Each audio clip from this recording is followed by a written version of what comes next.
disiapkan? Selamat pagi, mohon maaf ibu dan teman-teman, saya terlambat. Baik, Arga tahu kenapa ibu panggil ke ruang guru? Tahu Bu? Jadi tadi Arga terlambat ya? Iya Bu. Nah, Arga, semua orang tentunya pernah berbuat kesalahan dan ada alasan di balik kesalahan yang dibuat. Nah, ibu mau tahu dulu ini alasan Arga terlambat tadi apa? Harus merawat orang tua yang sedang sakit. Ya, orang tua siapa? Mama. Oh, mama sakit ya. Terus Arga kan pastinya punya saudara, punya keluarga. Apakah tidak bisa ada orang lain yang merawat mama sebelum ke sekolah? Karena saya anak sulung Bu, karena dari saya masih kerja sulungan. Jadi harus merawat mama dulu, terus mengurus adik-adik, baru Arga berangkat ke sekolah. Nah, sekarang ibu mau bertanya sama Arga. Kita punya keyakinan sekolah, punya peraturan di sekolah, terkhususnya dalam hal waktu. Kesepakatan kita waktu itu harus disiplin waktu. Nah, ibu mau tanya dulu, ketetapan kita itu KBM mulai jam berapa? 7.15. 7.15. Terus tadi Arga terlambat berapa menit? 30 menit ya. Nah, berarti apa yang harus Arga lakukan untuk memperbaiki kesalahan itu? Waktu. Arga harus bisa mengatur waktu, bangun lebih pagi, lalu merawat ibu dan juga mengurus adik-adik baru ke sekolah. Jadi usahakan kedua-duanya berjalan dengan baik ya. Oke, jadi harus diperbaiki ke depannya dan juga lebih baik lagi ya. Sukses Arga. Silakan kembali ke kelas ya. Iya Bu. Tidak boleh salah orang ibu.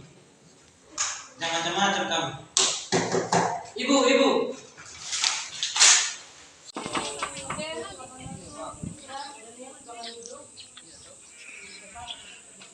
Baik, tadi benar kalian bertengkar dengan kelas waktu ulangan. Nah, ibu mau memberitahukan bahwa semua orang tentunya pernah melakukan kesalahan, pernah berselisih, pernah berbeda pendapat, bahkan bertengkar. Ibu mau tanya dulu ini, kenapa kalian berdua bertengkar? Dimulai dari Putra. Daniel merobek lembar jawaban saya, Bu. Daniel robek lembar jawaban. Benar begitu Daniel? Benar, Bu. Kenapa Daniel? Karena Putra melapor saya. Putra melapor Daniel. Apa yang kamu mau laporkan? Daniel menuntun saya, Bu. Saya melaporkan itu. Dia menyontek. Oh, kamu menyontek tadi waktu ulangan Daniel? Iya, Bu. Oke, baik. Jadi ibu mengerti posisi kalian berdua, lalu Putra mau lapor, Daniel ancam, betul tidak? Betul, Bu. Ancam sampai merobek lembar jawabannya. Nah, menurut Daniel itu tindakan yang benar atau tidak? Salah. Salah ya? Oke, baik. Kemudian itu sudah melanggar keyakinan sekolah kita mengenai mengasihi teman. Jadi sudah melanggar itu, kalian sudah tidak menunjukkan bahwa saya ini mengasihi teman lewat cara bertengkar. Nah, berarti apa yang harus kalian perbaiki? Apa yang harus kalian rubah? Daniel dulu, apa yang harus dirubah supaya jangan nyontek lagi? Apa yang harus Daniel lakukan? Harus belajar, harus belajar dari rumah supaya jangan menyontek teman.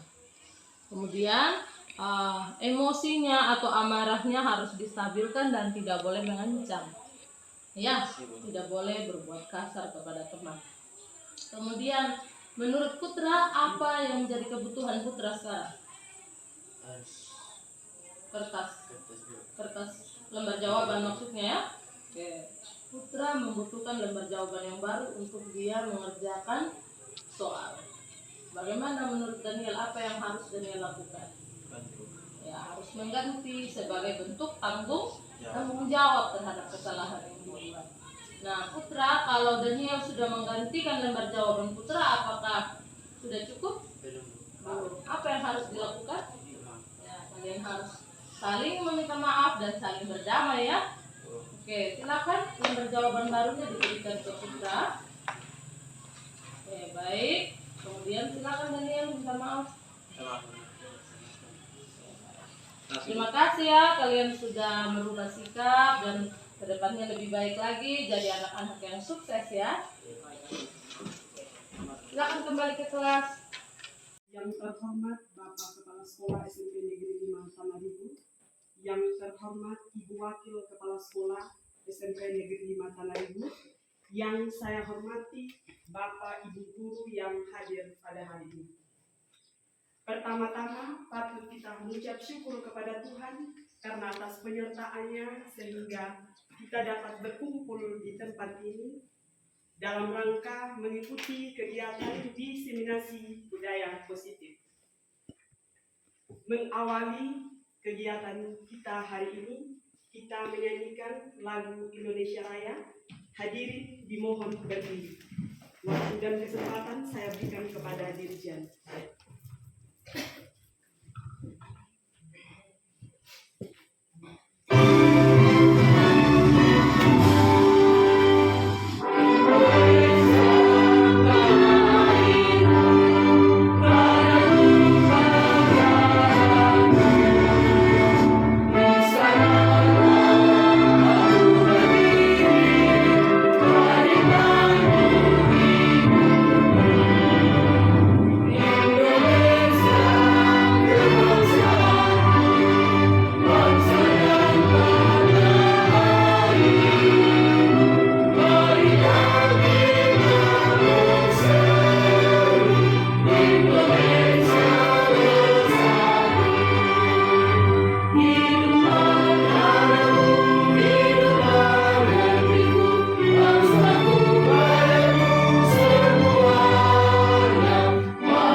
Selanjutnya kita mengawalinya dengan doa yang dibawakan oleh Ibu Megawati. Waktu dan kesempatan saya persilahkan.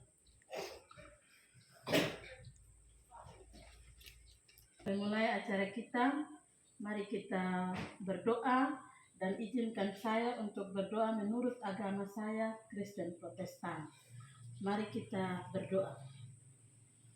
Bapa kami yang ada di dalam surga, Bapa yang Maha Pengasih dan Penyayang, kembali lagi kami anak-anak-Mu datang di hadirat Tuhan, mengucap syukur atas segala penyertaan dan perlindungan Tuhan sepanjang hari ini.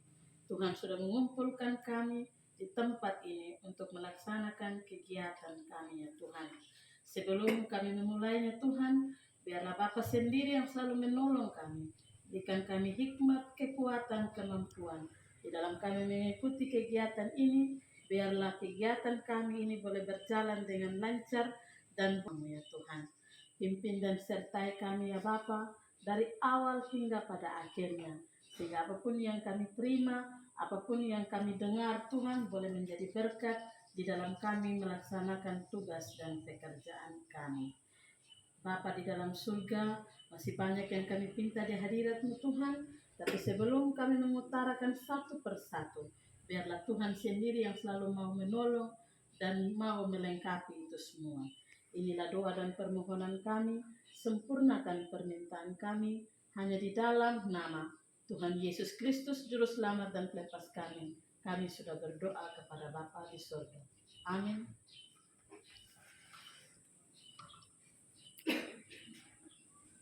Terima kasih kepada Ibu Mega yang sudah membawa kita dalam doa. Selanjutnya, saya persilakan kepada Bapak. Hadirin dimohon duduk kembali.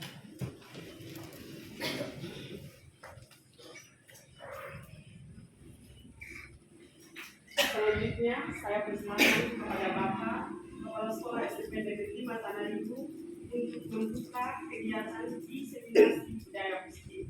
Waktu dan kesempatan saya persilakan. Baik, terima kasih banyak.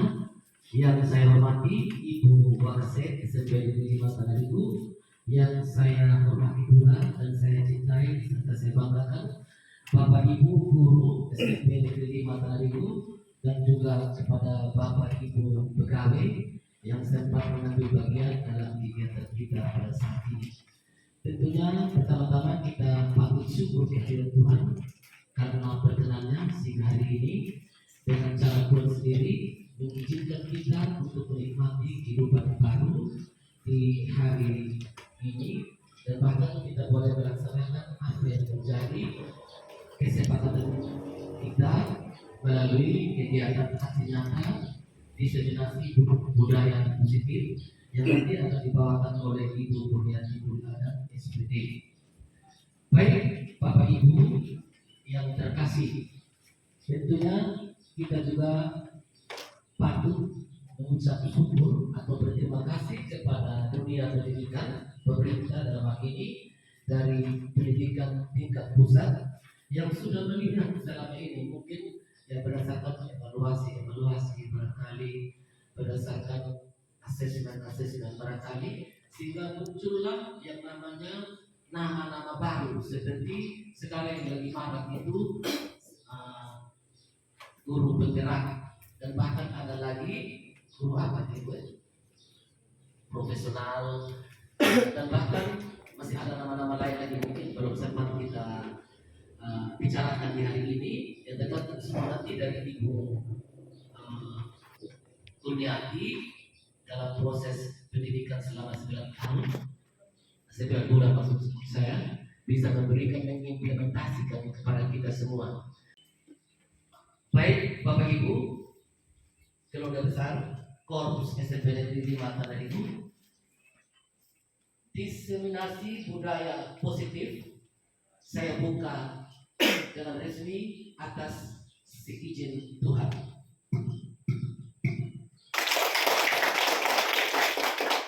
Terima kasih, saya kembalikan kepada protokol. Terima kasih kepada Bapak Kepala Sekolah yang sudah membuka kegiatan diseminasi budaya positif. Selanjutnya kita masuk pada kegiatan inti yang akan disampaikan oleh Ibu Kurniati Muri Adam SPD GR sebagai calon guru penggerak angkatan 9. Waktu dan kesempatan saya persilakan. Baik, terima kasih. Baik, selamat pagi Bapak Ibu. Selamat pagi. Sekali lagi selamat pagi. Selamat pagi. Terima kasih untuk kesediaannya. Kita bisa bersama-sama hari ini terkait aksi nyata diseminasi budaya positif. Baik, sebelum saya memulai, kita mungkin akan ice break dulu sedikit supaya menyegarkan kita. Boleh berpasangan berdua-dua orang sambil berhadapan.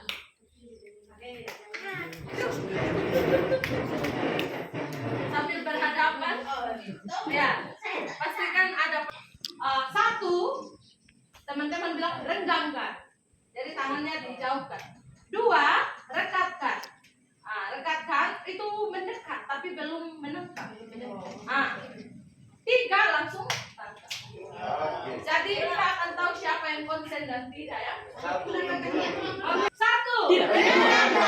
2, rekatkan. 3.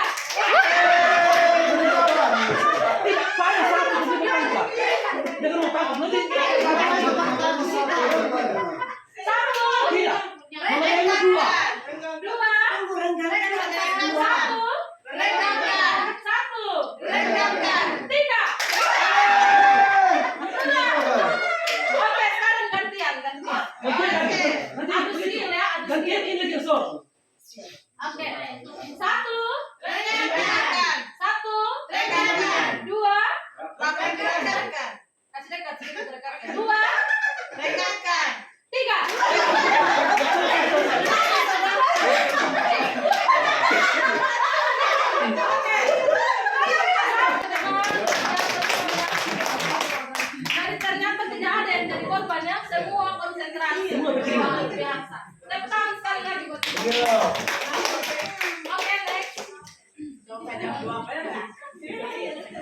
Baik, teman-teman, inilah latar belakang atau apa alasan diterapkan budaya positif.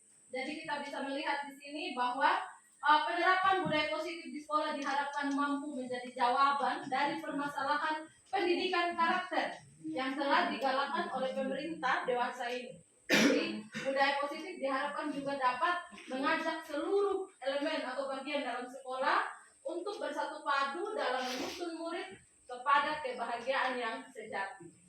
Mampu menuntun murid sesuai dengan kodratnya sehingga menjadi manusia yang bermanfaat dan bahagia. Ini pernyataan dari Bapak Pendidikan yaitu Ki Hajar Dewantara. Kemudian penerapan budaya positif juga diharapkan mampu mewujudkan visi dan misi sekolah dalam implementasi nilai-nilai profil pelajar Pancasila. Jadi nilai-nilai profil pelajar Pancasila inilah yang akan kita terapkan ke kelas-kelas. Kalau selama ini di SMP Negeri 5 Tanaju baru terlaksana di kelas 7. Tapi kita akan mencoba bagaimana menerapkan ke seluruh elemen atau bagian di dalam sekolah. Oke, selanjutnya. Nah, ini tujuannya. Aksi nyata budaya positif ini bertujuan untuk menumbuhkan budaya positif di sekolah dengan meyakini nilai-nilai kebajikan universal serta menciptakan murid yang merdeka dan mempunyai disiplin yang kuat sesuai profil pelajar Pancasila. Jadi maksudnya nilai-nilai kebajikan itu nanti kita akan pelajari sebentar. Ada banyak nilai kebajikan yang sebenarnya terkandung dalam sebuah aturan yang berlaku di dalam sebuah sekolah. Oke, nah ini kegiatan yang sudah coba dilaksanakan, sudah berkonsultasi dengan kepala sekolah tentang bagaimana penerapan budaya positif, lalu membentuk yang namanya keyakinan kelas. Kemudian kita sudah melakukan diseminasi hari ini, berharap bukan hanya selesai hari ini, ada hal yang harus kita lakukan lagi yaitu berkolaborasi dan berkoordinasi dengan wali kelas. Artinya budaya positif ini pastikan kita imbaskan ke anak-anak wali kita seperti itu. Kemudian nanti akan kita evaluasi bersama, lalu kita akan bisa melaksanakan yang terakhir itu ada yang namanya segitiga restitusi. Segitiga restitusi ini bisa diterapkan oleh semua guru tanpa harus kebetulan di sekolah kita belum ada guru BK. Jadi wali kelas dan juga guru-guru yang ada di sekolah bisa mengimbaskan kepada anak-anak yang misalnya bermasalah melalui budaya positif dan segitiga restitusi. Oke, lanjut. Nah, tolak ukurnya, kalau kita guru sudah memahami, kita berharap tolak ukurnya dapat terlihat di siswa kita, yaitu mereka mampu membentuk sebuah keyakinan kelas yang disepakati bersama, kemudian mampu mengaplikasikan nilai-nilainya, kemudian ini merupakan bukan sesuatu yang seperti kewajiban yang membuat anak itu takut dan melaksanakan karena takut, tapi mereka menganggap ini sebagai suatu hak juga. Kemudian itu terdorong dari dalam diri atau ada namanya unsur intrinsik. Jadi tidak dipengaruhi oleh paksaan atau tidak karena tuntutan, tapi karena memang mereka menyadari bahwa saya harus melakukan ini. Oke, selanjutnya. Nah, ini harapan pribadi saat kita coba mengerjakan ini, semoga ini dapat terwujud dengan baik di lingkungan sekolah, di rumah maupun lingkungan masyarakat, agar tercipta suasana belajar yang aman, nyaman, dan menyenangkan. Pastinya kita berharap kita sebagai guru senang saat mengajar, dan demikian juga siswa saat menerima pembelajaran, mereka juga tidak tertekan, tetapi mereka senang mengikuti pembelajaran seperti itu. Oke, selanjutnya. Nah, ini bisa dibilang kita sambil membaca, sambil berefleksi ya. Yang pertama itu, cobalah amati lingkungan sekolah Anda sendiri saat ini. Bagaimana suasananya? Bagaimana murid-murid saling berinteraksi? Bagaimana guru saling bertegur sapa? Bagaimana guru menyapa murid? Lalu, bagaimana guru menyelesaikan suatu permasalahan atau konflik antar murid? Suasana atau budaya yang berkembang di sekolah kita saat ini apa? Nah, itu secara tidak langsung menjadi cermin dari tujuan mulia atau nilai-nilai sekolah atau instansi kita yang kita anut dan yakini selama ini. Jadi kita berefleksi sejenak dulu. Bagaimana sekolah kita selama ini? Bagaimana perlakuan yang terjadi di sekolah? Bagaimana antara kita guru? Lalu bagaimana antara guru dengan siswa? Bagaimana antara siswa dengan siswa? Apakah ini sudah menunjukkan profil pelajar Pancasila? Apakah yang sudah kita lihat selama ini sudah terbaik? Seperti itu. Nah, dengan demikian salah satu tanggung jawab seorang guru adalah bagaimana menciptakan suatu lingkungan positif yang terdiri dari warga sekolah yang saling mendukung, saling belajar, saling bekerja sama sehingga tercipta kebiasaan-kebiasaan baik. Dari kebiasaan baik akan tumbuh menjadi karakter baik. Dari karakter itu akan menjadi sebuah budaya. Jadi terbiasa menjadi karakter, akhirnya itu menjadi budaya kita di SMP Negeri 5. Seperti itu. Nah, Bapak Ibu, ini ada 8 hal yang akan coba saya bagikan hari ini mengenai budaya positif. Jadi kalau kita mendengar tadi kata budaya positif, sebenarnya bukan unsur adat istiadat ya, tapi membiasakan atau ada kesepakatan kita lakukan berulang-ulang dan itu akan menjadi suatu kebiasaan atau suatu budaya seperti itu. Nah, di sini ada disiplin positif, ada nilai-nilai kebajikan universal, kemudian ada teori motivasi, perilaku manusia, hukuman dan penghargaan, keyakinan kelas, kebutuhan dasar manusia, 5 posisi kontrol, dan terakhir segitiga resistus. Jadi ada 8 poin ini yang akan kita belajar bersama hari ini dan kita akan diskusikan, kita akan simulasikan sebentar dan berharap kita mampu terapkan itu nanti di kelas-kelas yang kita ambil. Oke. Nah, apa itu disiplin positif? Bapak Ibu kalau mendengar kata disiplin, apa yang tersirat dalam pikiran? Suatu aturan, kebaikan, ketertiban. Oke, banyak ya. Nah, sekarang kita melihat secara umum disiplin positif. Jadi bukan hanya disiplin, tapi ada tambahan disiplin positif. Adalah suatu pendekatan untuk menerapkan disiplin dari dalam diri anak tanpa hukuman dan hadiah. Jadi disiplin positif itu lahir dari kehendak mereka sendiri tanpa harus karena dihukum. Oh, terlambat kamu harus berlutut, atau oh kalau kamu rajin saya akan kasih hadiah. Nah, itu namanya unsur eksternal. Tapi kalau lahir dari dalam diri itu dia mengerjakan dengan kesadaran. Nah, itu yang namanya disiplin positif. Nah, kita bisa melihat pernyataan Ki Hajar Dewantara bahwa di mana ada kemerdekaan, disitulah harus ada disiplin yang kuat. Sungguh pun disiplin itu bersifat self-disiplin, yaitu kita sendiri yang mewajibkan kita dengan sekeras-kerasnya. Tetapi itu sama saja, seperti kalau kita tidak cukup melakukan self-disiplin, wajiblah penguasa lain atau orang lain mendisiplinkan diri kita. Dan peraturan demikian itu harus ada di dalam suasana yang merdeka. Jadi poinnya di sini disiplin sebenarnya dia terlihat kuat atau sepertinya terlihat keras, tapi harus dalam suasana yang merdeka. Bagaimana pelaksanaan kita di sekolah? Jangan sampai kita melakukan disiplin, tapi orang yang kita disiplinkan tidak merdeka, mereka tertekan, begitu ya? Takut, nanti dihukum dan lain sebagainya. Jadi luar biasa pernyataan dari Ki Hajar Dewantara. Oke. Nah, disiplin positif merupakan suatu cara penerapan disiplin yang mengajarkan anak bertanggung jawab dan menumbuhkan kesadaran diri berdasarkan nilai-nilai kebajikan.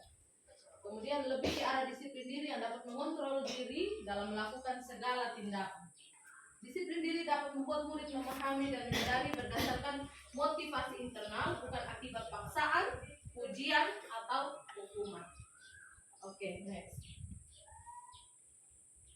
Nah, apa itu? Kita sudah masuk di poin yang kedua, nilai-nilai kebajikan universal.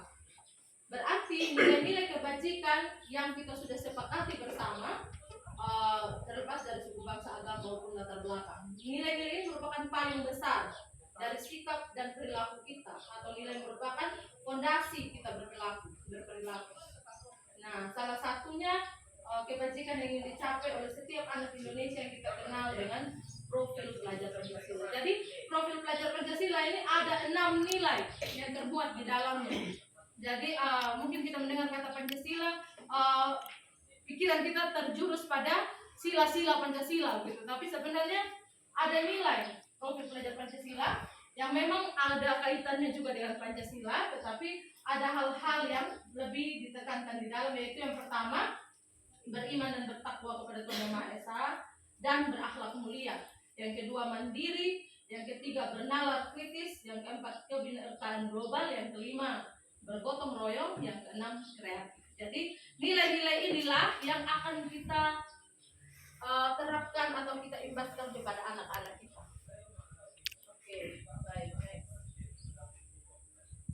Nah, ini adalah contoh-contoh nilai-nilai kebajikan universal, yaitu yang pertama itu menurut Ibu Primarias program atau disingkat PEP. Di situ nilai-nilai kebajikan yang mereka contohkan ada 10, baik itu rasa hormat, integritas, mandiri, sampai kepada komitmen.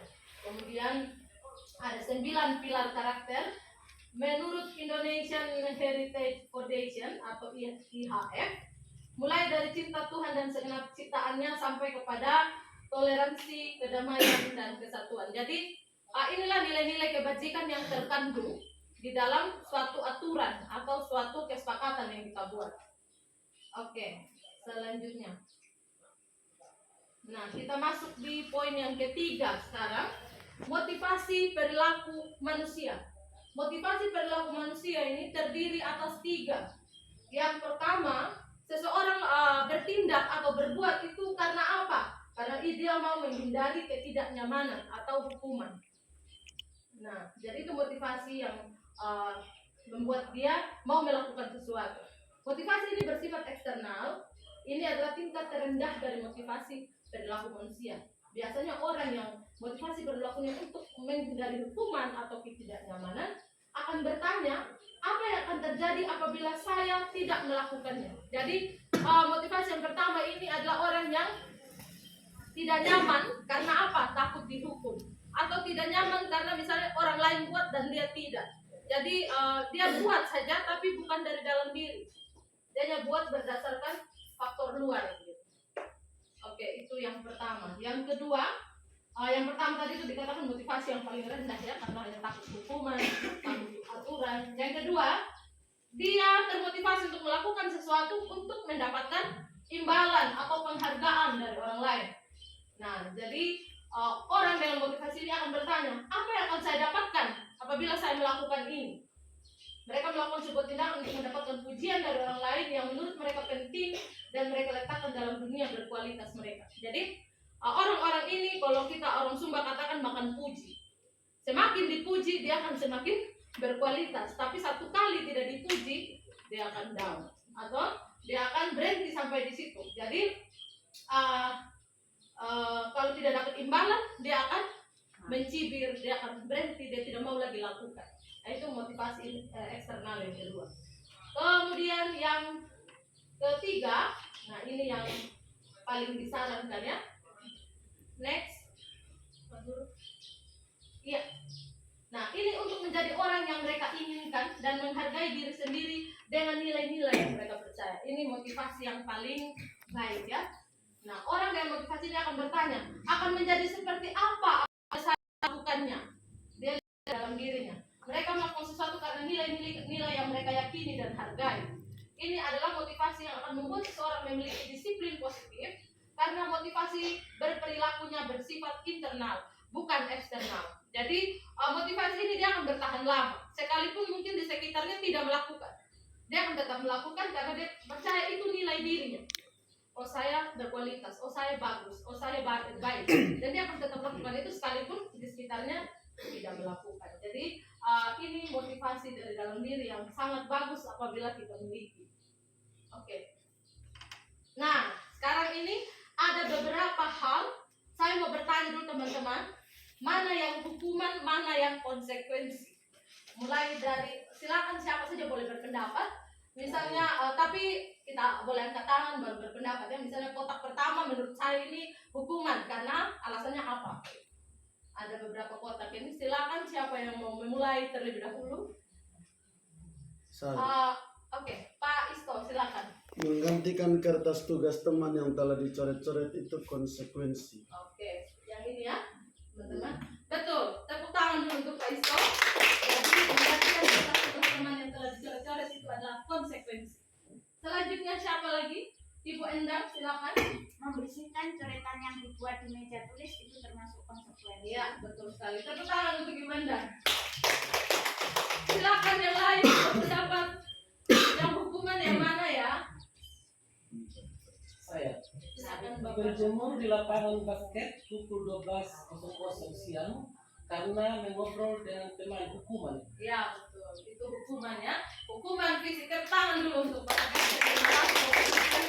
Ada lagi teman-teman? Silakan Ibu Mega. Lari mengelilingi lapangan basket 2 kali karena terlambat hadir di sekolah. Itu hukuman. Ya. Sepakat? Sepakat. Ya, tepuk tangan untuk Ibu Mega. Silakan Ibu Penny tadi ada angkat tangan. Murid diminta untuk bersuap 15 kali karena tidak menggunakan masker di sekolah. Itu adalah hukuman. Sepakat teman-teman? Saya lagi Silakan.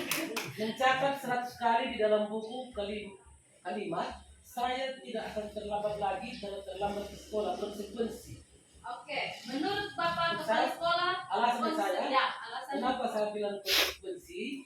Karena ini dia kan di dalam kelas, dia tidak bukan sesuatu yang terlalu fisik juga. Dengan dia melakukan menulis sesuatu, dia akan terlatih juga untuk bisa. Kalau Anda yang tidak bisa menulis, dia akan terlatih menulis. Jadi konsekuensinya jika Anda melanggar apa yang menjadi kesempatan, Anda harus mencatat sesuatu. Itu menurut saya. Oke, Kita baik. lagi Itu teman-teman dulu. menurut Bapak kepala sekolah. Ada yang lain? Kalau saya Ibu Emiliana dulu ya. Saya mencatat 100 kali di dalam buku kalimat saya tidak perlu ke sekolah lagi itu hukuman. Alasannya? Alasannya kenapa saya berbeda dengan Bapak Kemsek? Karena yang disebut konsekuensi yang saya mengerti itu adalah kayak tadi menggantikan kertas tugas yang berarti dia sudah coret teman kertas dan dia ganti juga dengan kertas yang dia coret.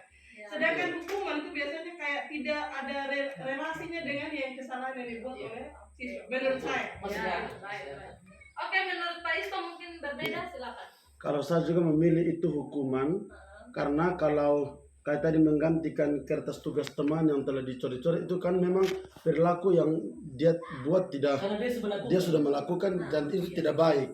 Berarti dia harus konsekuensinya dia harus ganti gitu. Jadi kalau mencatat itu kan mencatat 100 kali itu termasuk hukuman karena apa menurut saya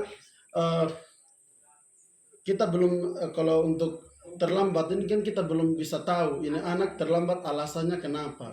Gitu. Jadi kenapa dia digolongkan ini menjadi hukuman karena itu tidak bisa saja menurut anak itu tidak menurut saya tidak sesuatu hal yang tidak saya yang saya buat ini tidak bisa saja menurut dia tidak salah. Alasannya benar karena dia ada gitu ada tugas kalau lain. saya kayaknya saya beralih menuju pada pendamping orang. Karena begini, sebagai kepala sekolah saya tidak merasa bahwa saya paling tidak. Kita harus fair di mana ada teman yang bisa memberikan alasan yang tepat sesuai dengan seperti yang bilang tadi harus punya korelasi. Nah, itu sama. Jadi mungkin ini bagi teman-teman ini merupakan suatu contoh juga yang harus supaya kita jangan mempertahankan segala sesuatu itu dengan tidak punya apa kalau harus dibuktikan. Jadi dengan tadi dikatakan oleh Bu Emi bahwa ternyata ini saya sekarang semakin lebih memahami bahwa hukuman dan konsekuensi itu punya perbedaan. Yang mana perbedaannya adalah hukuman di ini sesuatu dilakukan entah merupakan juga apa kesalahannya itu apa disengaja atau tidak dan dia tidak punya kontak fisik dengan orang lain sehingga langsung diberikan sanksi dalam hal ini berarti itu hukuman. Sedangkan konsekuensi ternyata jika ada sesuatu mungkin ada kontak barangkali dengan teman ada kesalahan yang fatal langsung terlihat pada saat itu. Jadi konsekuensinya adalah seperti ini. Terima kasih banyak buat teman berdua yang sudah. Oke, seru sekali ya. Tepuk tangan dulu buat kita. Oke, masih ada yang terakhir ini. Oh, masih ada 2 ini. Silakan Pak Saiful. Membersihkan teman air di meja tulis karena tersenggol pada saat belajar itu konsekuensi. Oke, mantap. Setuju ya? Setuju. Ya. Oke, yang ini. Yang murid diminta. Murid Siapa? diminta Ibu Koya, silakan Ibu Murid Koya. diminta bertelanjang kaki sepanjang hari karena tidak menggunakan sepatu warna hitam sesuai peraturan sekolah. Berarti dia masuk dalam hukuman.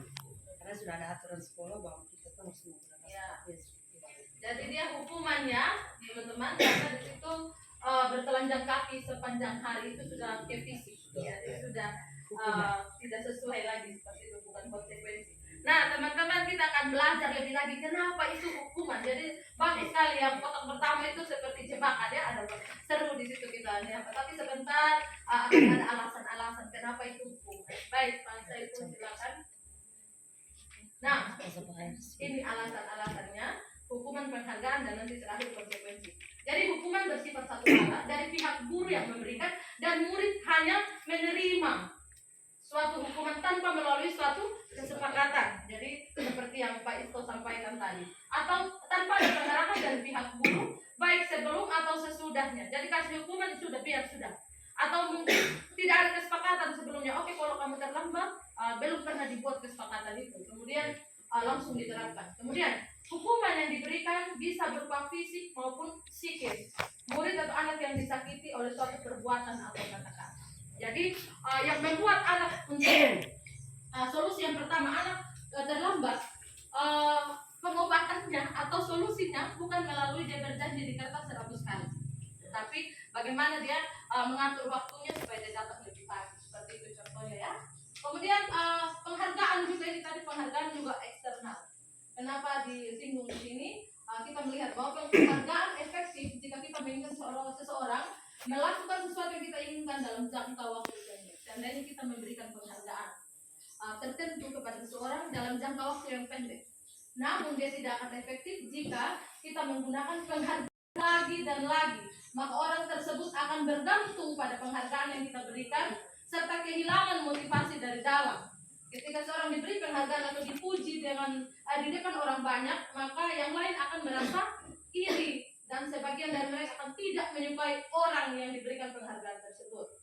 Nah, jadi kesimpulannya antara hukuman dan penghargaan, hindari hukuman dan pemberian penghargaan berlebihan agar meminimalisir motivasi eksternal dari dalam diri murid. Jadi kalau dulu sebelum-sebelumnya kita dengar bahwa reward and punishment itu masuk dalam program pembelajaran, tapi sekarang sudah tidak dibolehkan karena ternyata termasuk perankingan, teman-teman.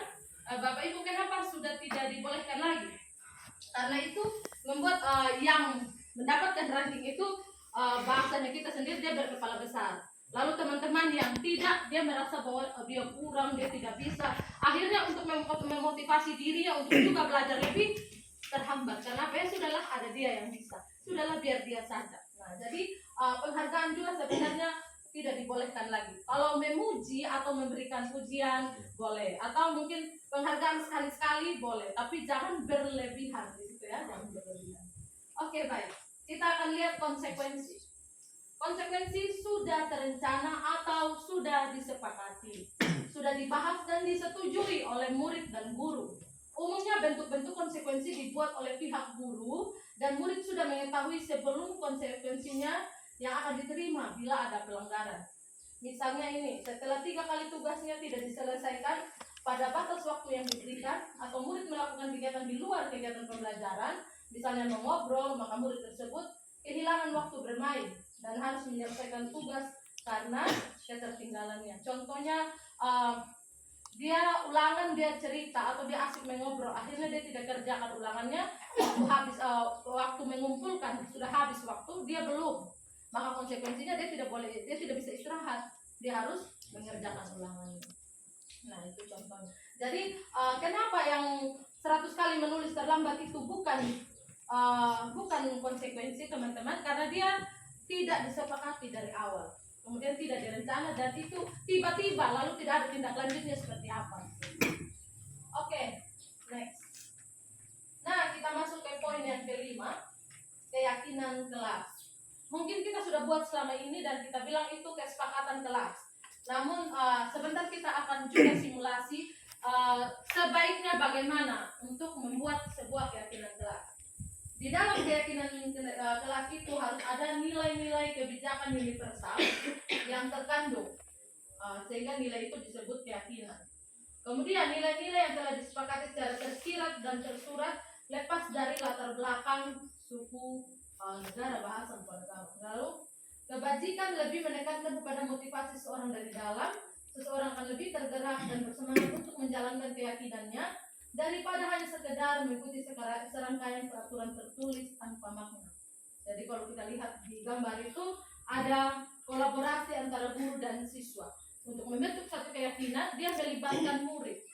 Jadi tidak semata-mata dari guru. Kalau dari guru semua itu aturan atau hukuman nanti endingnya. Tapi kalau kita sepakati bersama murid, mereka akan tidak tega atau dalam dirinya merasa, aduh saya tidak boleh berbuat melanggar keyakinan. Jadi itu menjadi motivasi internal dari siswa tersebut. Oke, selanjutnya. Nah, kita akan mengisi lagi kotak-kotak ini. Jadi ada peraturan dan kita akan melihat di peraturan itu nilainya apa, nilai kebajikannya apa. Contoh saya berikan yang di luar ini. Contoh harus menggunakan helm pada saat berkendara. Nilai kebajikannya adalah keselamatan atau taat lalu lintas. Boleh 2, ya. Jadi silakan siapa yang mau menjawab. Mengembalikan barang ke tempatnya, nilai kebajikan yang terkandung apa?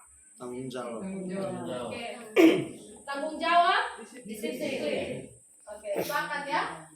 Saya memang sengaja tidak mengisi karena maksudnya begini, jawaban yang benar bisa lebih dari 1, bisa lebih dari 2, bisa juga yang saya tidak isi ternyata jawabannya itu.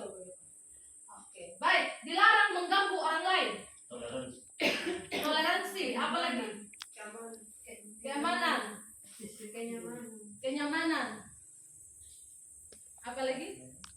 Menghargai. Ya, menghargai orang lain. Oke, baik. Yang berikut bergantian atau menunggu giliran. Antri, yaitu kata lainnya. Disiplin.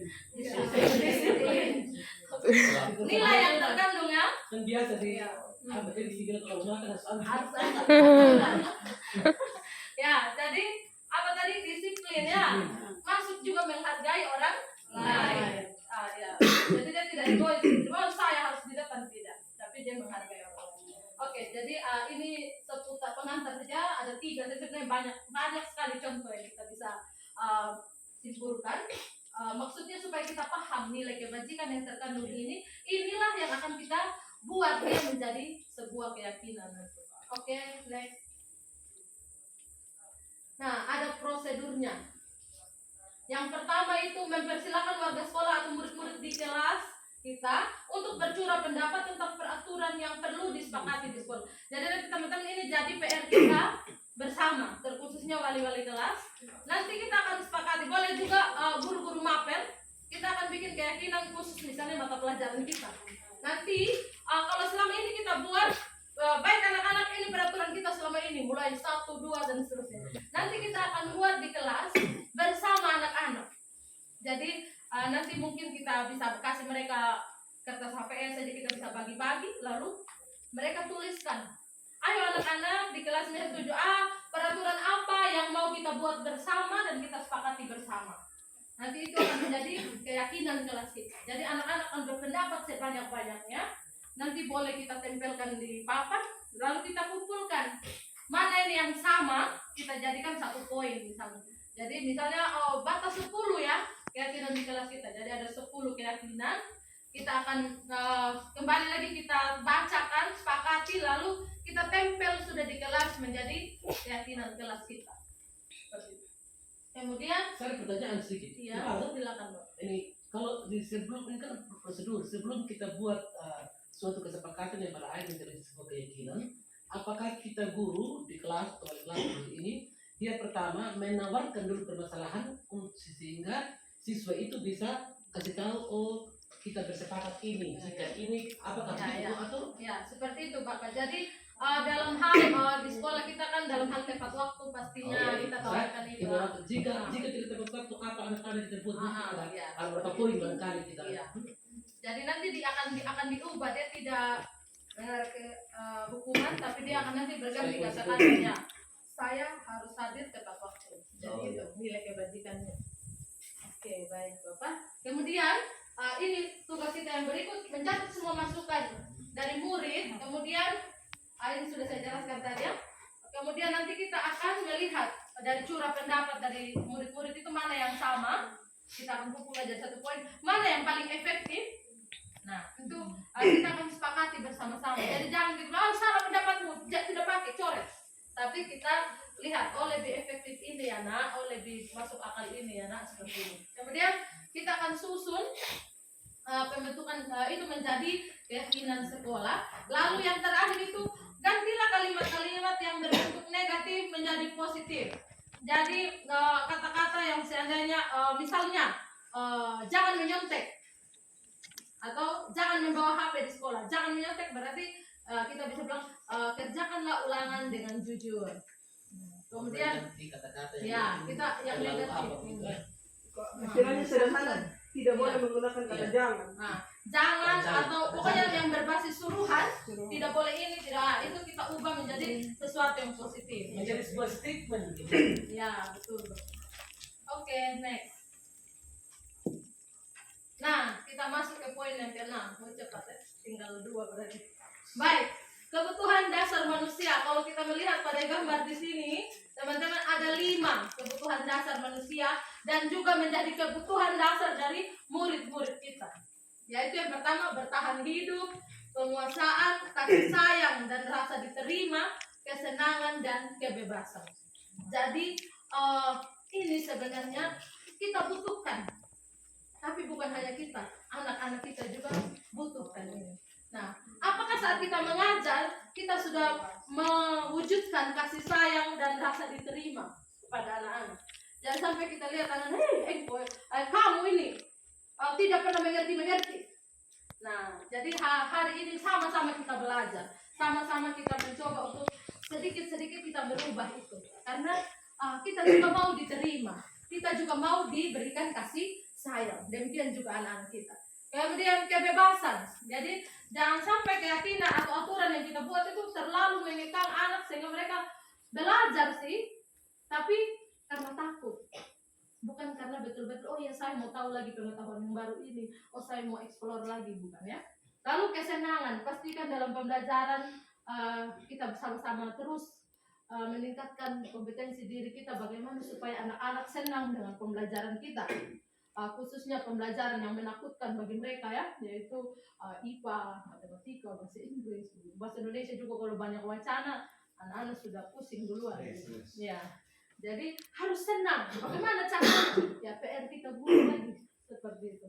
Jadi ini 5 kebutuhan yang kita butuhkan, tapi selalu ingat anak-anak juga butuhkan itu. Oke, lanjut. Nah, ini sudah tadi. Ke sana. Lanjut. Iya, sekali lagi. Oke.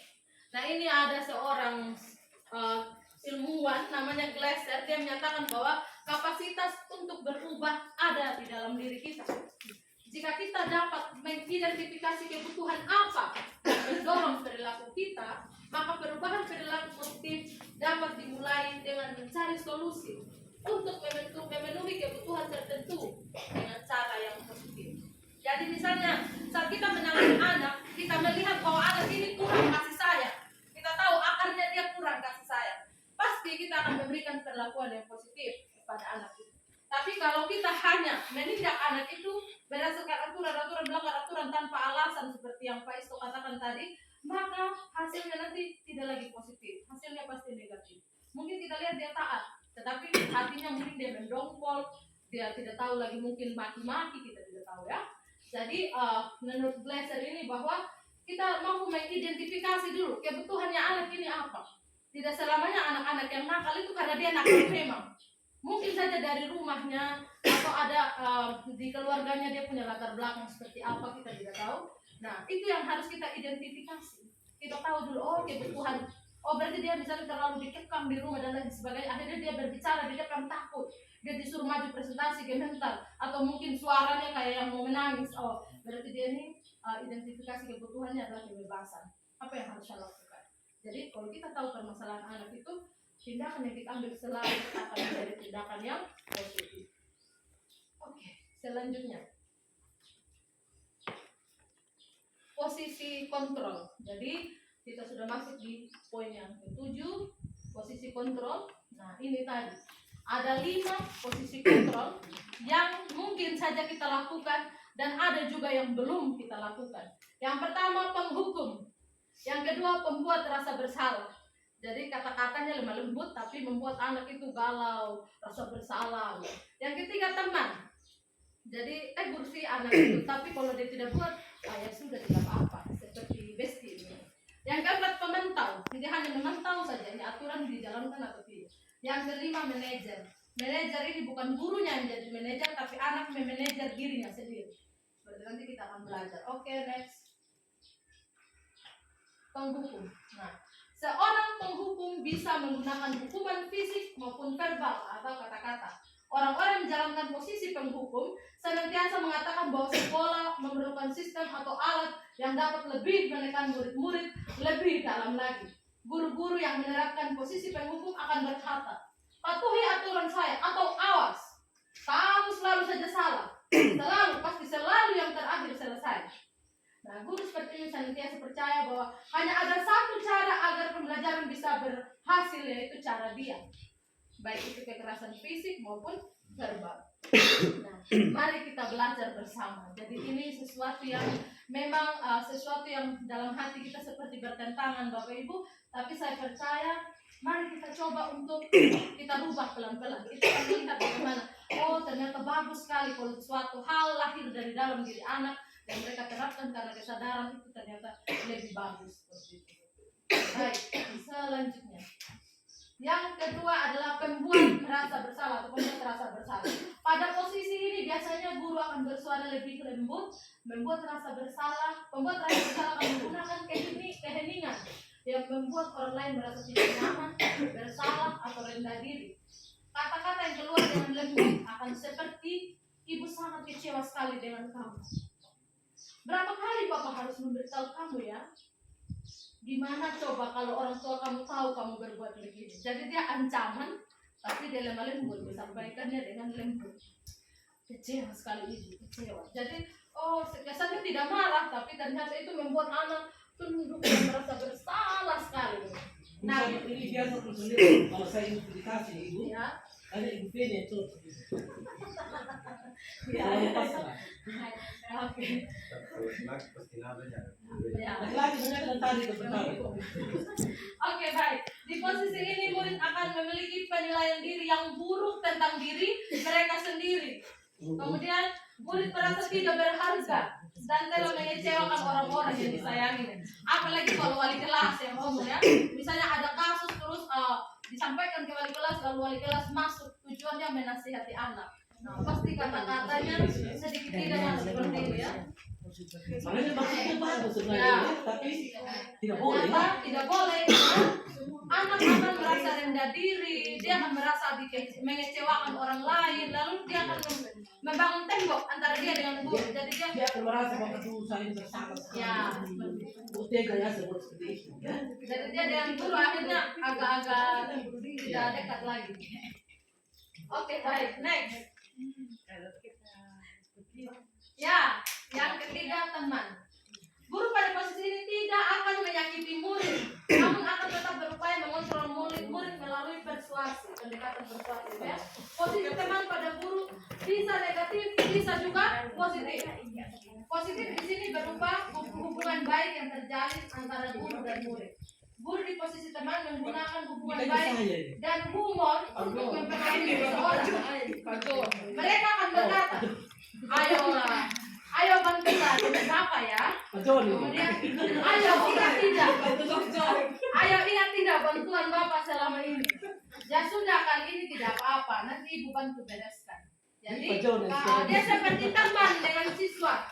Nah, hal negatif, sekarang tadi hal positif, relasinya bagus ya. Hal negatifnya, ya dia bilang teman ada hal negatif dari posisi teman adalah bila suatu saat guru tersebut tidak membantu, maka murid akan kecewa dan berkata, saya pikir Bapak atau Ibu ini teman saya atau konco biasa kita bilang ya. murid merasa dikecewakan dan tidak mau lagi berusaha. Hanya saya juga. Ya. Iya, Bapak. Saya juga. Jadi memandang murid sebagai teman. Kalau nomor 1 saja nomor 2. Oke, baik. Nomor 2. Jadi begitu ya kondisinya. Nah, yang berikut sekarang pemantau. Memantau berarti mengawasi. Pada saat kita mengawasi, kita bertanggung jawab atas perilaku orang-orang yang kita awasi. Posisi pemantau berdasarkan pada peraturan-peraturan dan konsekuensi. Dengan menggunakan sanksi atau konsekuensi, kita dapat memisahkan hubungan pribadi kita dengan murid. Sebagai seorang yang menjalankan posisi pemantau, pertanyaan yang diajukan seorang pemantau ini dia sudah sedikit lebih baik ya. Peraturannya apa? Kemudian apa yang telah kamu lakukan? Sanksi atau konsekuensinya apa? Seorang pemantau sangat mengandalkan perhitungan, catatan, data yang dapat digunakan sebagai bukti atas perilaku seseorang. Jadi dia benar, dia bertanya, dia kemudian dia katakan, oh iya kamu sudah melanggar peraturan, konsekuensinya apa? Jadi dia sampai kepada konsekuensi atau akibat dari melanggar peraturan. Namun kembali lagi di sini tidak termuat bahwa dia sedang menggali dulu alasannya anak apa dan lain sebagainya. Dia hanya langsung kamu salah, konsekuensinya apa? Ya. Aturannya sudah dilanggar, konsekuensinya apa? Oke, baik. Next. Nah, ini yang diwajibkan, diharapkan kita miliki bersama, yaitu posisi manajer. Posisi terakhir manajer adalah posisi di mana guru berbuat sesuatu bersama dengan murid, mempersilahkan murid mempertanggungjawabkan perilakunya, mendukung murid agar dapat menemukan solusi atas permasalahannya sendiri. Pertanyaan yang diajukan seorang manajer, apa yang kita yakini? Contohnya keyakinan kelas. Apa kamu meyakininya? Maksudnya kamu senang tidak dengan keyakinan kelas itu? Setuju tidak? Kemudian jika kamu meyakininya, apakah kamu bersedia memperbaikinya? Jika kamu memperbaiki ini, hal ini yang menunjukkan apa tentang diri. Jadi apa yang bisa ditunjukkan kalau kita memperbaiki? Lalu apa rencana kamu untuk memperbaiki hal ini? Jadi kita sebatas bertanya, tetapi kita bisa melihat bahwa ada perubahan pemahaman dan juga ada perubahan tindakan yang anak itu akan janjikan kepada kita. Oh iya Pak Guru, misalnya dia nyontek. Nah, misalnya dia nyontek, kenapa kamu menyontek? Dia akan berpikir, kenapa saya menyontek? Ya, oh karena saya kurang belajar. Dia ketemu alasannya.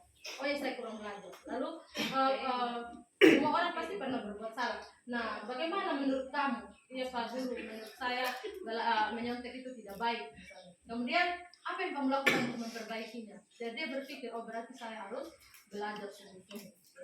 Dia akan menemukan solusinya sendiri.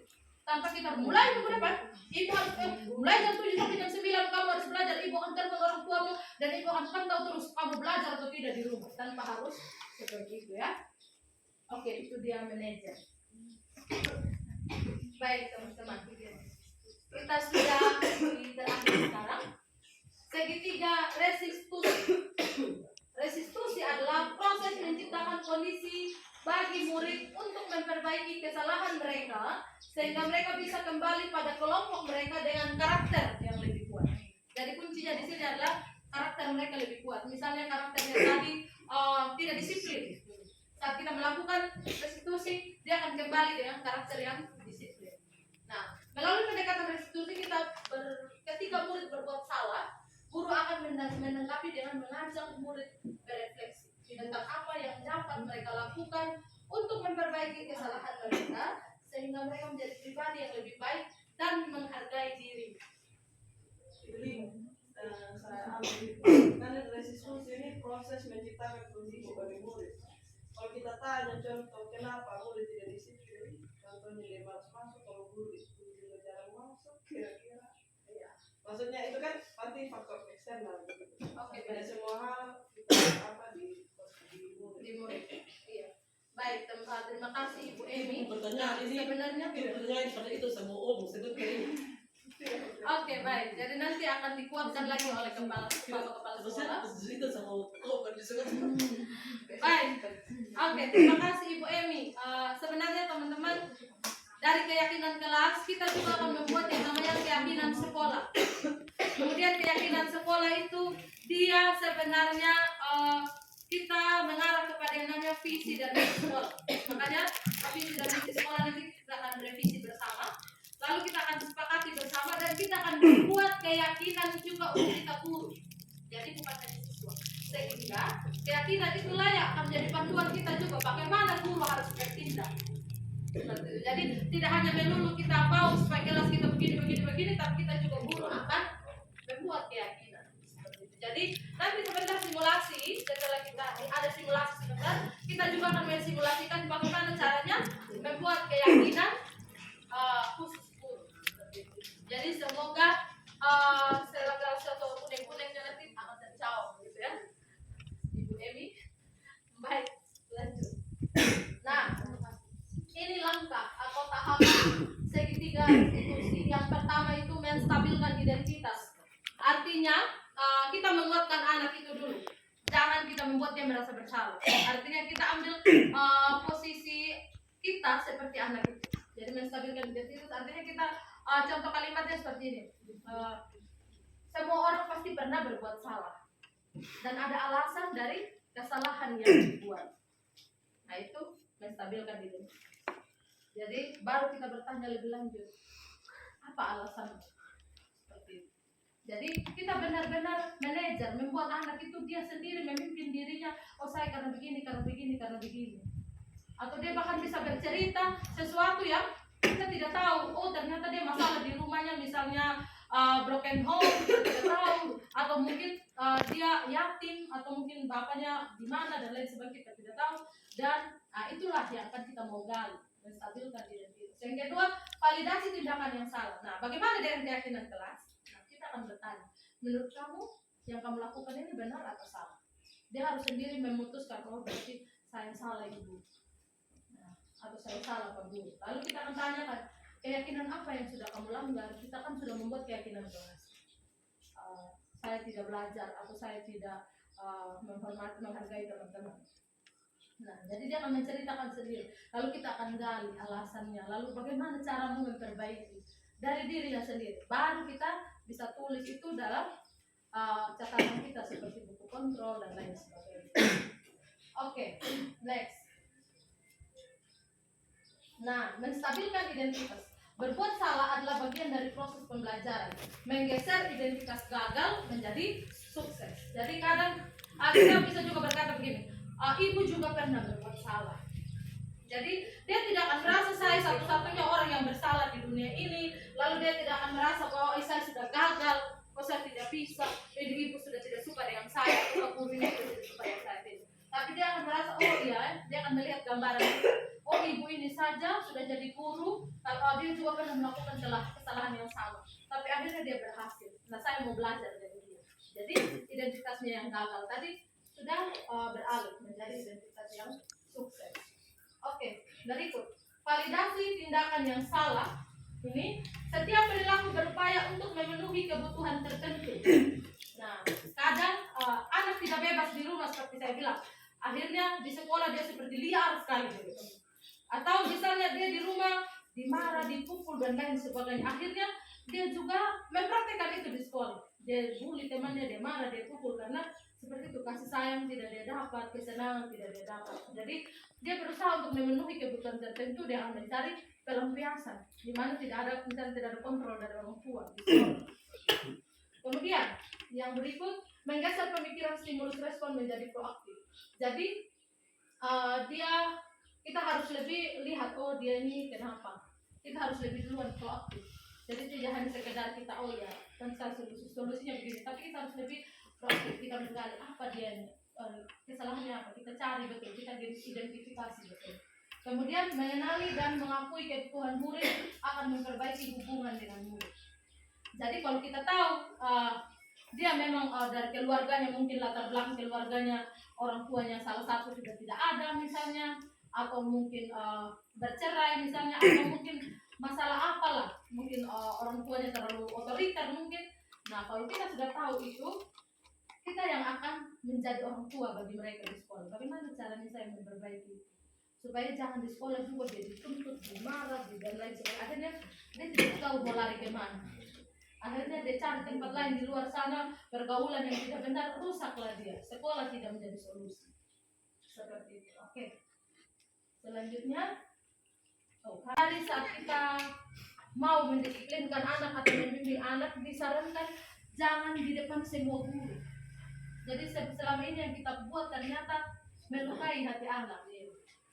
Jadi kita misalnya si Rehan salah atau Daniel, kita panggil dia di depan guru-guru, kita suruh berlutut, semua guru melihat banyak teror kiri kanan dan lain sebagainya. Itu membuat anak merasa pahit, dia benci, dia bilang mau berubah, tapi dari dalam dirinya sebenarnya dia benci dengan situasi itu. Jadi hal-hal itu yang kita belajar. Makanya sebenarnya ada ruangan tersendiri atau tempat tersendiri untuk kita konseling dengan anak, untuk kita bertanya, atau ruang BK ya, untuk kita bertanya pribadi dengan anak. Di situ kita akan mendengar banyak hal. Oh ternyata anak ini terlambat karena mungkin mamanya sakit, bapaknya TKI, adik-adiknya masih kecil.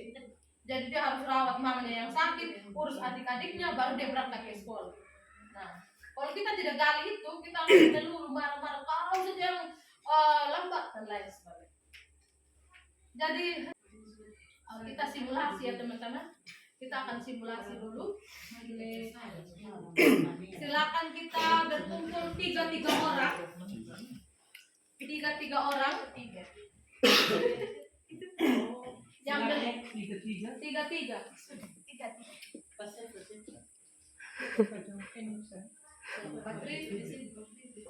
Tiga orang lalu kasusnya kita buat sendiri ya. Masalahnya kita cari buat sendiri. Misalnya mau di sekolah anak terlambat karena apa, atau ada anak yang menyontek, atau ada banyak hal yang kita bisa jadikan kasus. Anak menyontek, anak terlambat, anak saling bully. Nah, bagaimana kita menangani itu? Menggunakan segitiga restitusi ya. Ada 3 langkah tadi itu. Yang pertama, menstabilkan identitas. Yang kedua, validasi tindakan yang salah. Yang ketiga, keyakinan kelas. Panggil anak murid saya yang nama saya dengan Yumi. Saya sudah Yumi, silakan duduk ya. Itu yang berhargai.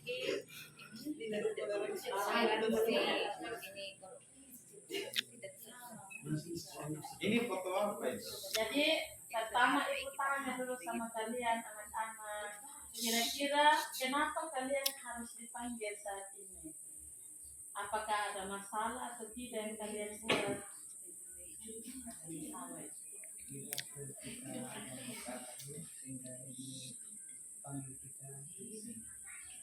Masalah kamu buat itu sudah melanggar aturan kelas, yaitu tidak mengerjakan tugas. Nah, ini kalian tidak mengerjakan tugas, jadi supaya kalian pahami ya, kita semua ini pernah berbuat salah, termasuk ibu juga yang omong kepada kalian itu pernah berbuat salah, dan ibu juga pernah menjadi murid seperti kalian. Kira-kira kalau kita tidak mengerjakan tugas itu perbuatan yang baik atau tidak? Kalian tahu perbuatan tidak baik. Nah, kalau perbuatan yang baik seperti apa? Iya.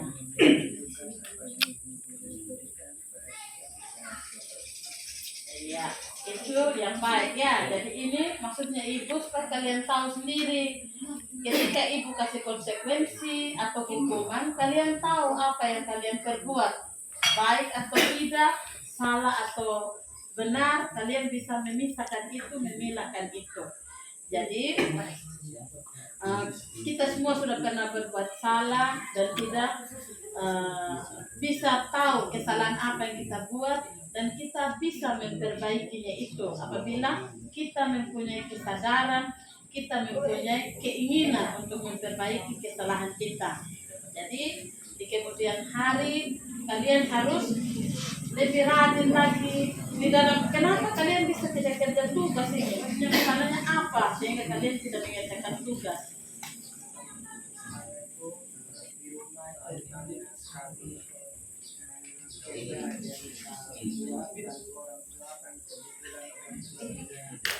tidak ada di situ, jadi saya koordinasi dengan tugas sekolah pada tempat kerja. Kalau ini Yumi, kenapa tidak kerja tugas? Saya itu pekerjaan di rumah banyak untuk orang tua. Jadi sore hari itu saya bilang sayur, terus pulang dari sedang saya sampai rumah, saya yang masak lagi yang kerja. Terus malam sekitar jam 8 mesti ikat sayur untuk besok mama bawa ke pasar. Jadi kalau kecapean kadang ada kerja tugas.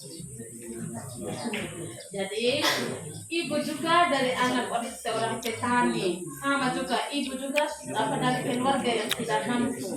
Tapi dengan suatu motivasi yang kuat dari keinginannya ibu supaya jangan sama lagi dengan orang tua. Maksudnya memperbaiki kita punya kehidupan itu lewat pendidikan.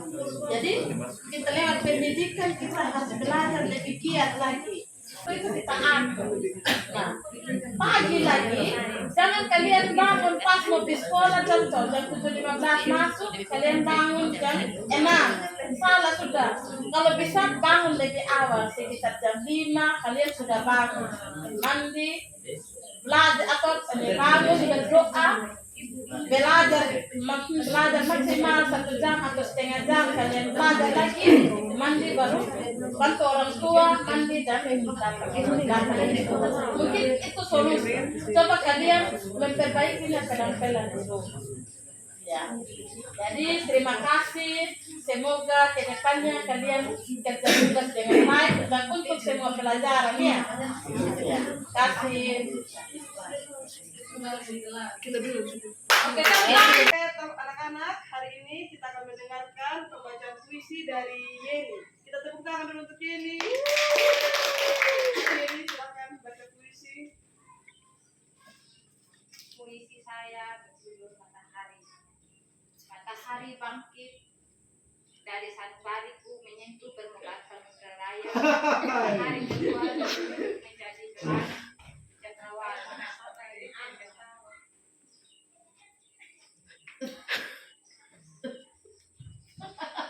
Oke, kalau pause dulu. Oke, terima kasih. Edi dan Yeni kasih tahu kenapa ibu panggil ke ruang guru. Iya. Sebelumnya ibu mau tanya dulu ke Eki, kenapa tadi tertawa pada saat Yeni membacakan puisi? Mungkin puisi sama gerakannya Bu, gerakan yang bikin saya lucu jadi saya ketawa. Iya, terima kasih Eki sudah omong jujur di ibu. Yang pertama-tama Eki tidak boleh begitu lagi ya, ibu benar sebelumnya. Tapi apa yang Eki buat itu sama dengan Eki membuli ya, atau menyakiti teman. Menyakiti teman bukan saja pukul begitu, tapi Eki tertawa di dalam kelas itu menyakiti Yeni ya. Ibu harap ke depan kalau Eki tidak suka yang Yeni buat, Eki nanti pas Yeni habis baca puisi, baru Eki omong di tempat duduk dengan Yeni ya. Berikutnya harap nanti Eki dengan Yeni bisa kerjasama supaya nanti jangan ada lagi teman yang tertawa sama Yeni. Yeni, kira-kira tadi kenapa langsung berhenti memangnya? Karena ini kita tahu Yeni mau nanti kalau Yeni baca puisi itu supaya Yeni jangan berhenti, bagaimana? saya mau teman-teman yang lain sama-sama mendengarkan puisi saya. Jadi Eki sudah tahu toh, begitu. Kalau Eki itu pasti kalau Eki mau baca puisi, pasti Eki mau teman-teman jangan tertawa toh. Tapi Yeni juga tidak boleh langsung berhenti ya, harus terus maju. Ibu dulu baca puisi tasar, ibu yang ditulis matahari, ibu bilang matahari, begitu. Jadi teman-teman tertangkap, ibu tidak malu begitu ya. Yeni. Nah, tidak apa kita buat ini masalah sekarang, tapi nanti jangan sampai Yeni bisa jadi presiden, omong apa, dia tingkat. Mungkin dari ibu itu saja ya. Sekarang kembali ke kelas, kita berteman sama-sama dan harus dukung kalau teman ada baca puisi atau kerjakan apa di dalam kelas.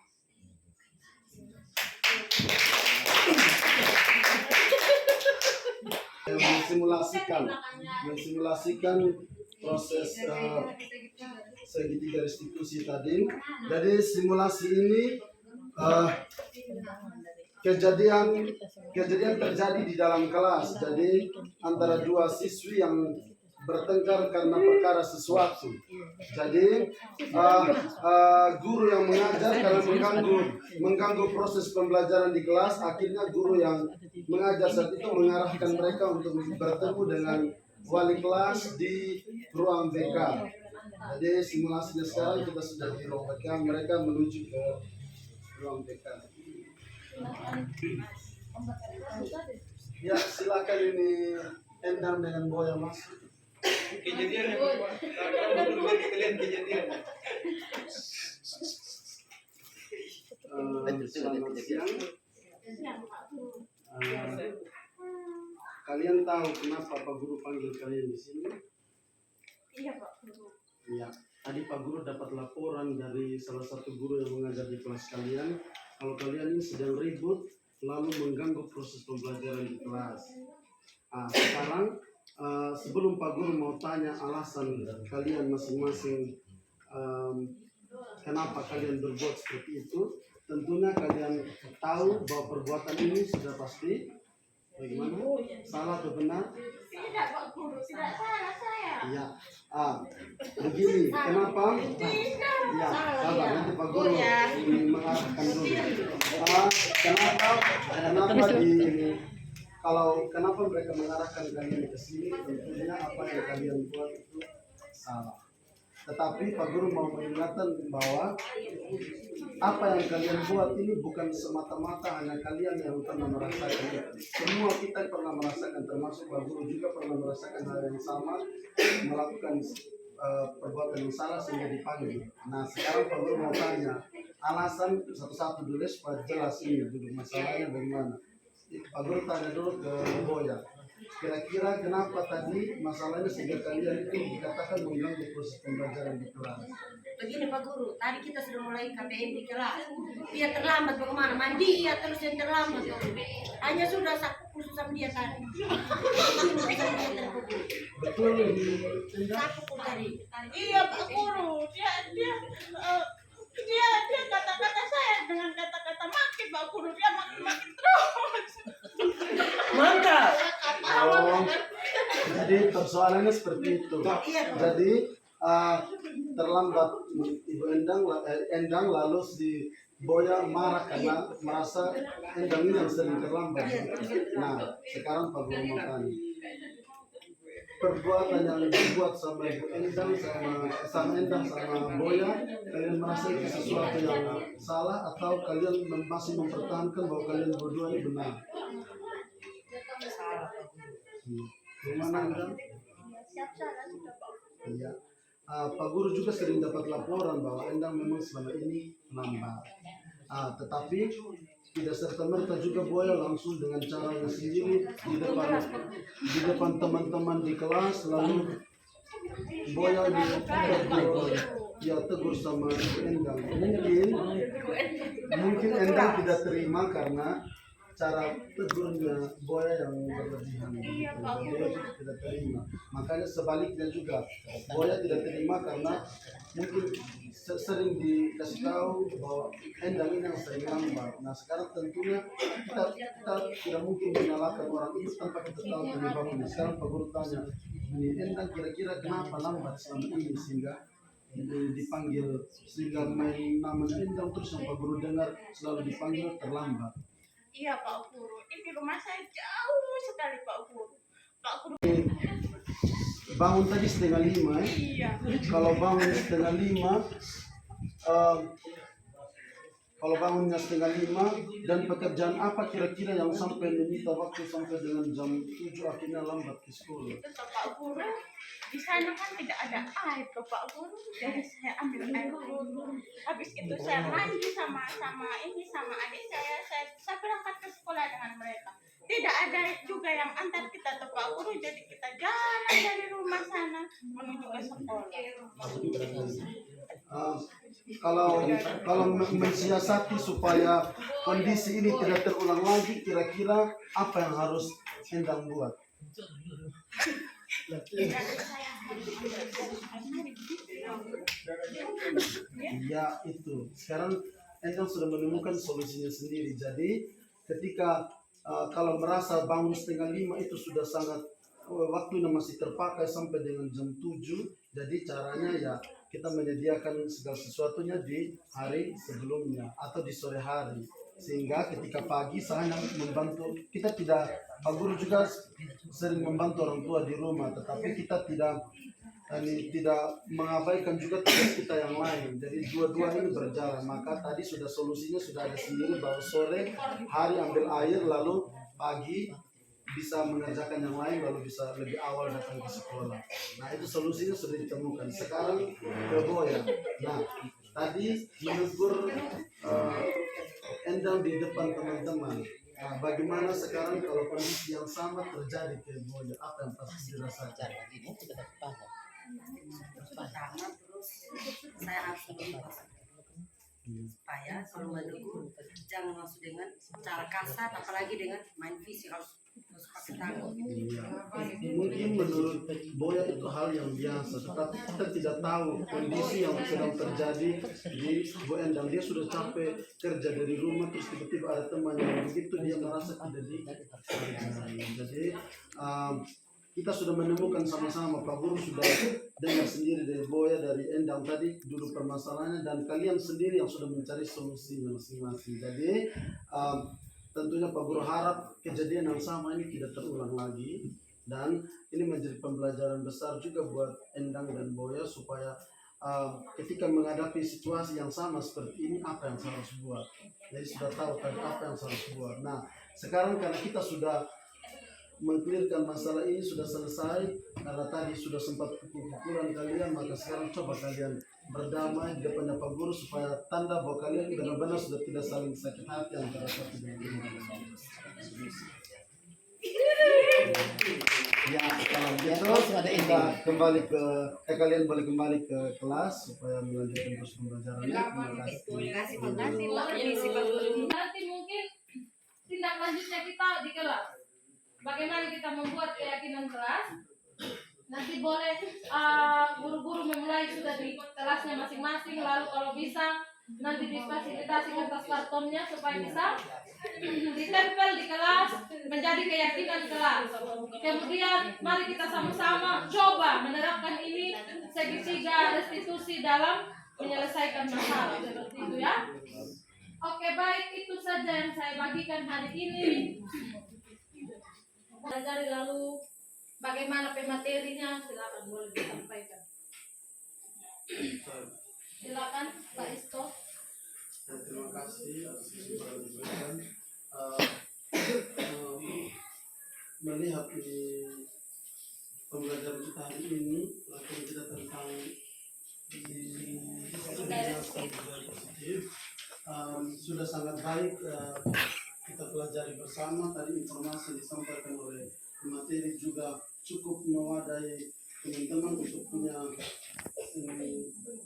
pendapat atau pemikiran yang sama, bahwa tidak lagi seperti contoh tadi, hukuman itu tidak lagi sesuatu yang harus kita buat secara terus-menerus. Terus dari apa yang kita sudah simulasi tadi itu menggambarkan memang kondisi betul real dalam kelas, karena saya yakin bahwa ibu guru sudah melewati hal-hal itu di dalam kelas semua, dan pasti kita juga sudah menerapkan setidaknya sistemnya dari apa yang sudah tadi dipaparkan, hanya mungkin tidak terdokumentasi dengan baik gitu. Jadi, lalu ini mengenai tadi betul saya sepakat bahwa ini keyakinan kelas atau kesepakatan kelas itu harus betul dibuat di awal, karena teman-teman saya ini juga di kelas 8 itu saya buat kesepakatan boleh buat begitu, dan ternyata anak-anak teman-teman tanpa kita sadari, anak-anak ini dorang tidak suka, banyak sekali tanggapan dari anak kelas 8, dorang tidak suka guru kalau rokok dalam kelas. Itu sangat mereka tidak suka. Mungkin itu sudah pernah dialami, makanya mereka omong. Salah satu contoh, dan terus lagi mereka tidak suka guru main HP di kelas tanpa ada informasi. Jadi saya selalu bilang sama mereka, ini kalau saya menggunakan handphone bukan saat kesepakatan dengan saya menggunakan handphone tidak bukan untuk hal yang tertentu karena kebetulan materi ada beberapa ada juga yang saya biasa menggunakan tapi itu seizinnya anak-anak gitu. Kalaupun juga ada terima telepon biasa saya keluar lalu sebelum saya izin keluar ada telepon dari kepala sekolah atau dari yang penting gitu. Kalau yang penting biasa saya isi. Nah, ini juga hal yang ternyata anak-anak itu orang tidak suka. Ya, mereka mau. Ternyata menurut kita guru nyaman kita buat, ternyata anak-anak tidak suka itu. Nah, jadi apalagi di siang hari mereka pulang kita panas baru ini ada yang rokok, gitu mereka terganggu ternyata anak-anak itu. Jadi mereka sendiri sampaikan. Lalu ini ada juga bahkan yang menyampaikan kalau masuk marah-marah terus. Nah, itu juga ada yang sampaikan kalau masuk marah-marah terus ini kita juga tidak suka perlu. Jadi makanya saya juga kenapa kalau bukan berarti ini apa yang mereka buat saya buat seolah-olah mereka tidak salah gitu. Tetap saya tegur tapi tidak dengan kasih hukuman lalu kasih marah-marah yang berkepanjangan karena saya juga yang membuat kita punya kompetensi guru itu semakin naik terus dibuat karena selama ini kita kalau tunggu dari finals terus sampai kapan apapun tidak hanya karena kakak guru penggerak kalau teman-teman lain punya seperti kemarin Kak Egi punya wadah pembelajaran baru dengan memanfaatkan pembelajaran itu terus teman-teman lain boleh kita sharing itu sangat bagus supaya kita tambah kompetensi kita guru karena mungkin itu tidak kita pelajari di saat kuliah ya di sini kita bisa belajar sama-sama. Baik, terima kasih banyak Pak Isto, kita berikan Ibu Kurniati yang sudah menyampaikan materinya hari ini, materinya yang begitu luar biasa. Kiranya materi yang disampaikan oleh Ibu Kurniati tidak hanya kita dengar, tetapi kita mampu melakukannya di dalam kita menjalankan tugas dan tanggung jawab kita sebagai guru. Kita pelan-pelan saja dulu. Oke, itu saja mengakhiri kegiatan kita hari ini. Saya persilakan kepada Ibu Boya untuk memimpin doa penutup. di depan dong.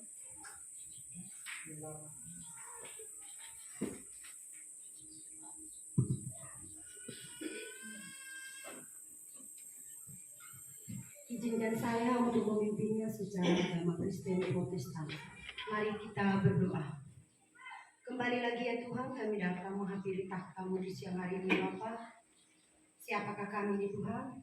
Kami adalah manusia yang banyak salah dan dosa.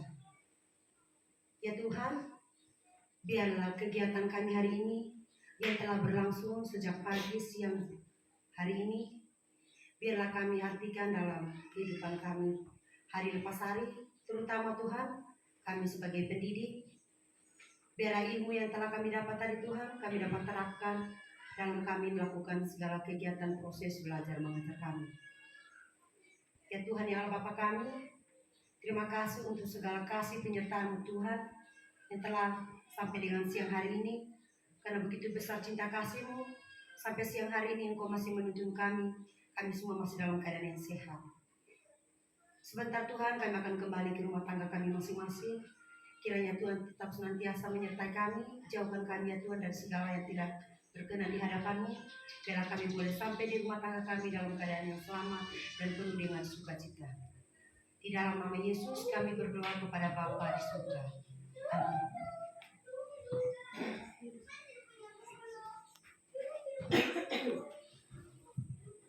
Terima kasih kepada Ibu Boya. Demikian kegiatan kita hari ini. Shalom dan selamat siang. Shalom.